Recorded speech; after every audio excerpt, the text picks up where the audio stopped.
नमस्कार, मैं हूं अंजलि और आप देख रहे हैं रफ्तार टुडे। तो चलिए शुरुआत करते हैं आज की प्रमुख खबर से। हिंडनबर्ग के नाम में छिपी है तबाही, हिटलर के दौर की कहानी, जान खड़े हो जाएंगे रोंगटे। 24 जनवरी 2023 वह तारीख है जिसने गौतम अडानी के जीवन में भूचाल ला दिया। इसी दिन अमेरिकी फॉरेंसिक फाइनेंशियल फर्म हिंडनबर्ग की रिपोर्ट सामने आई। रिपोर्ट में पूछे गए 88 सवालों ने पूरे शेयर बाजार को हिला दिया था। अडानी के शेयर ऐसे गिर रहे थे जैसे कोई भूत देख लिया हो। 10 दिन में ही गौतम अडानी दुनिया के अमीरों की लिस्ट में तीसरे स्थान से गिरकर टॉप 20 से भी बाहर हो गए। दरअसल अडानी ग्रुप में यह तबाही लाने वाले हिंडनबर्ग के नाम से ही तबाही जुड़ी हुई है। इस नाम का इतिहास हिटलर के दौर से है।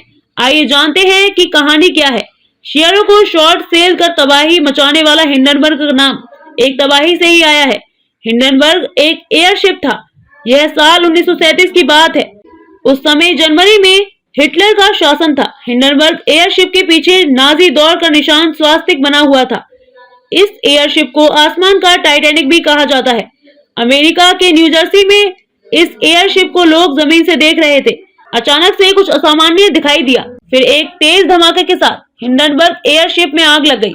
आग का गोला बना एयरशिप जब जमीन पर गिरा तो सब तबाह हो चुका था। 30 सेकंड से भी कम वक्त में 36 लोग जिंदा जल गए थे। तेज तूफान के बीच फंसा एयरशिप। यह घटना 6 मई 1937 की है। हिंडनबर्ग एयरशिप ने 3 मई को जर्मनी के फ्रैंकफर्ट से अमेरिका के न्यू जर्सी के लिए उड़ान भरी थी। जब एयरशिप न्यू जर्सी पहुंचा तो मौसम खराब हो गया। एयरशिप ने लैंड करने की कोशिश की लेकिन पहले प्रयास में फेल हो गया। एयरशिप की लैंडिंग बहुत मुश्किल थी। कंट्रोल रूम से कहा गया कि वह तूफान से दूर जाकर आसमान में उड़ता रहे और थोड़ी देर इंतजार करे। मौसम ठीक होने पर फिर से लैंडिंग की अनुमति मिली। एयरशिप लैंडिंग साइट की तरफ से बढ़ रहा था लेकिन कुछ ही देर में हवा का रुख एयरशिप के खिलाफ होने लगा। अब 2 विकल्प थे। पहला, धीरे धीरे लैंडिंग साइट की तरफ से बढ़ने की कोशिश हो, इसमें टाइम बहुत लगता। दूसरा, एक शार्प मोड़ लेते हुए लैंडिंग साइट पर पहुंचा जाए।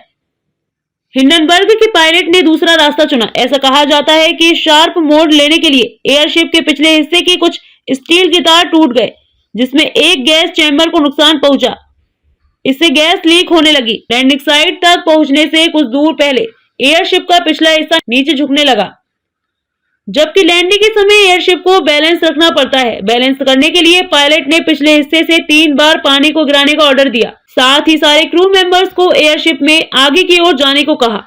जब एयरशिप को लैंड कराया जाता है तो कुछ रस्सियां नीचे फेंकी जाती थी।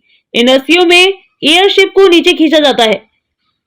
रस्सियों के सहारे एयरशिप को नीचे खींचा जा रहा था लेकिन तभी एयरशिप के पिछले हिस्से में आग लग गई। शिप में काफी हाइड्रोजन गैस भरी थी जिससे तुरंत आग पकड़ ली। एक झटके में एयरशिप आग का गोला बन गया। कहा जाता है कि तूफान में बिजली कड़कने से एयरशिप का बाहरी हिस्सा और अंदर के ढांचे के बीच इलेक्ट्रिक चार्ज पैदा हो गया था। इससे आग लग गई। जब आग लग गई तो कई लोग डर के चलते खिड़कियां तोड़कर कूद गए थे। इस हादसे ने 30 से 35 सेकंड में ही 36 लोगों की जान ले ली।